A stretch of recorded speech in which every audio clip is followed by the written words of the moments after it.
The logos for Pokemon Sword and Shield are really cool and already the topic for many theories about the new Pokemon games. For starters, no one could have really predicted or expected what we ended up getting.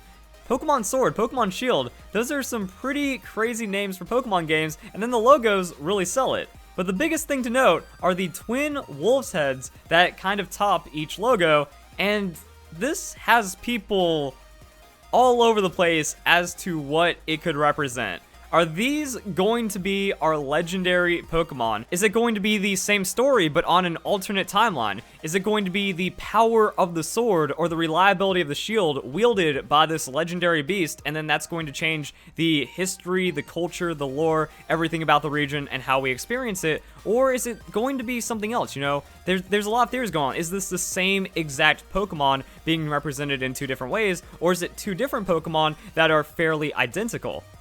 But are we even on the right track? Could this represent a legendary Pokemon at all? What if it's just a cool design that kind of ties together loosely with the region, but doesn't necessarily influence the legendary Pokemon or something strongly about what is happening in the Galar region? Well, let's go and check out the other Pokemon games. Pokemon Pearl version. Well, Pearl is represented on Palkia, and Diamond is represented on Dialga, but the logo doesn't really have anything, it's just flat, it's just Pearl version. However, that changes when we get to Pokemon Soul Silver. Like, Lugia is straight up in the title and has its own unique representation right there. But back to Pokemon Black version, it's kind of stylized, but doesn't really represent the legendary Pokemon itself until we get to the secondary version. There you can see the electricity or the flames that represent the Kyurem fusion form between these two Pokemon. So that's interesting, and it gets a lot more compelling when we look at the most recent Pokemon games. Pokemon X. You can't deny the antlers being represented in just the letters. Same with Pokemon Y. Like, Yveltal, Xerneas, they're based off of their letters, or they're represented by their letters really well, and that also carries over in the title of the game. Same with Solgaleo and Lunala. Lunala has it to where you can see the little shape of its head. Solgaleo, also the shape of its head, representing the sun, representing the moon. And then with Pokemon Ultra, it's that, but mixed in with a little bit of that Necrozma going on. So, Sword and Shield, yeah, you look at the games, you look at how it happens in history, you look at like the very recent games, and the legendary Pokemon are actually represented inside of the logos themselves and not just the box art for the games. So that's a compelling case, which means we need to start going to history. We need to start going into folklore. Where can we find some wolves that are going to represent the legendary Pokemon of these games? And naturally, everyone hopped on the Fenrir, Skull, and Hati bandwagon, except there's a bit of a problem with that. They are from Norse mythology, not English, and apparently that could be significant. So, I'm from America, I don't understand England mythology and folklore too well, so I contacted some fans that are from the region, and they're not really too convinced on the crossover. So I was kind of looking up some other things, because the biggest problem is there's not a lot of wolf mythology specifically to the United Kingdom, Britain, England, stuff like that, but there is the black dog. So the Black Dog, Hound of the Baskervilles, like, I have slight familiarity with some of the folklore and some of that potential. I actually feel like the Black Dog could be represented in the regional dog Pokemon that we get. That would be the coolest thing ever, and I really want to see it more represented that way instead of with the legendary Pokemon. And then from Welsh mythology, we have, I'm not even going to try to pronounce it, but there's a couple things that could be represented, and then, like, naturally we just have dragons and wyverns. So we have the Welsh red dragon, we have wyverns in general, but I think from what we already saw with how the logos strongly correlate to legendary Pokemon, they're not going to break from that trend, and they're going to be like mythical Pokemon, or maybe just some kind of pseudo-legendary representation instead of the actual box art legendaries. So after that, I wanted to look for Norse crossovers into the British Isles and stuff like that, and that's kind of where history comes into play. Viking invasions.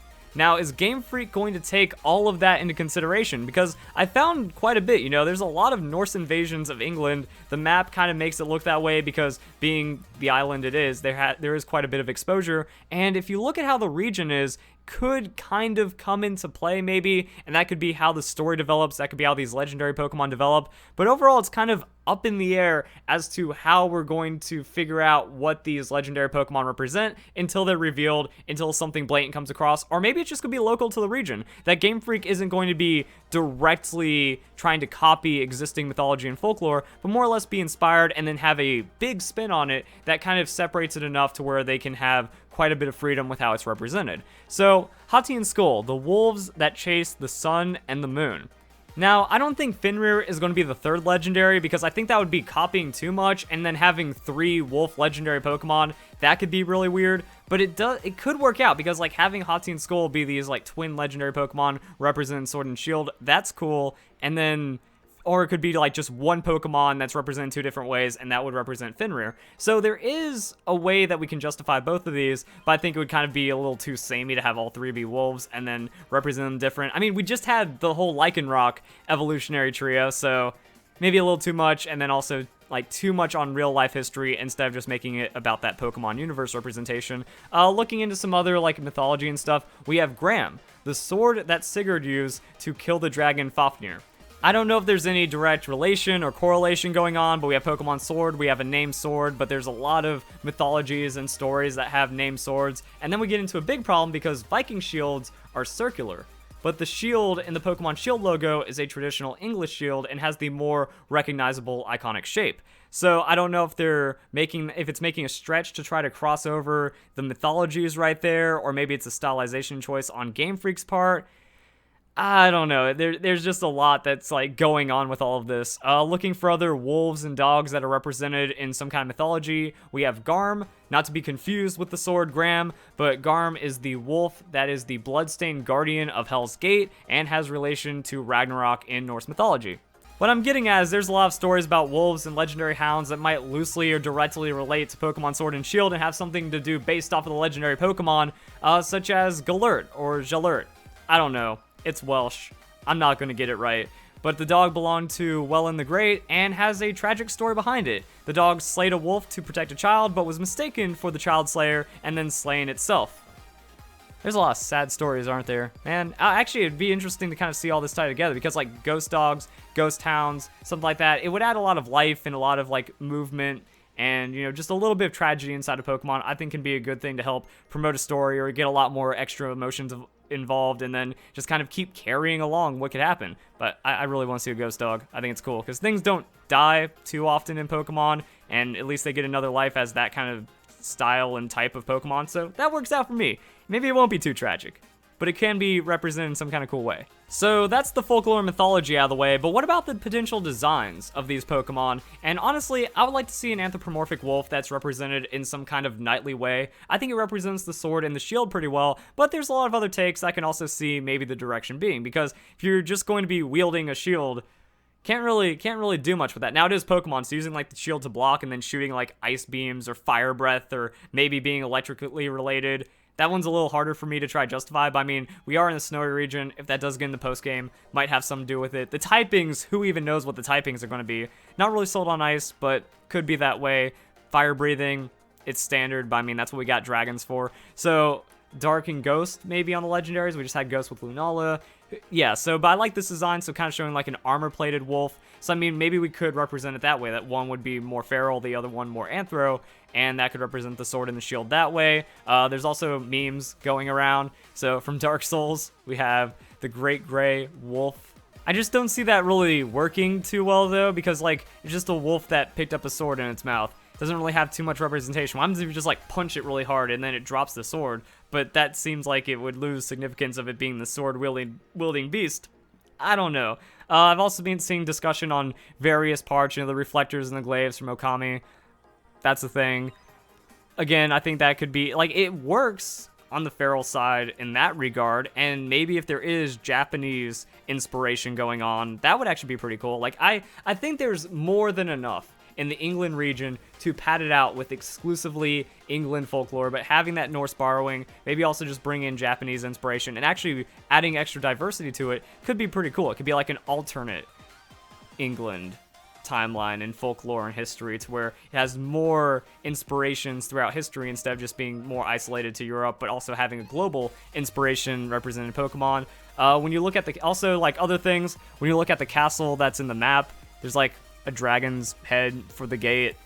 That's kind of cool. It might just be like a armor-plated Charizard. Could be an armor-plated legendary Pokemon. But is it the Sword and Shield Wolf? Who knows? Also, we have the Geoglyphs.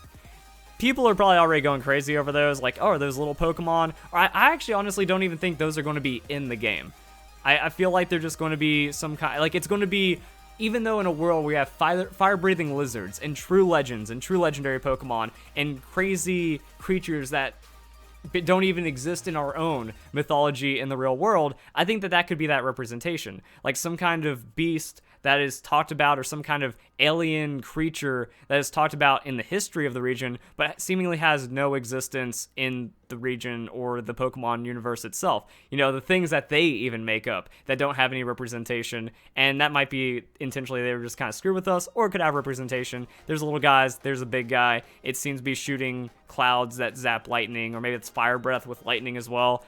A little too extreme, a little too intense, has like an antenna tail, but I think there's just going to be a lot of culture throughout the entire region. There's going to be a lot of stories. I hope there is like Sinnoh inspiration in that way. They know there's like Sinnoh mythology, Sinnoh folklore. If you want to take the time, hopefully Game Freak puts in side quests and extra stories to where you can spend a lot of time learning that and then enriching yourself as to what's going on in the Galar region. So there we go, guys. Hope you all enjoyed the video. If you did, don't forget to leave a like, comment down below, share it with your friends, all that fun stuff. So yeah, hope you all enjoyed.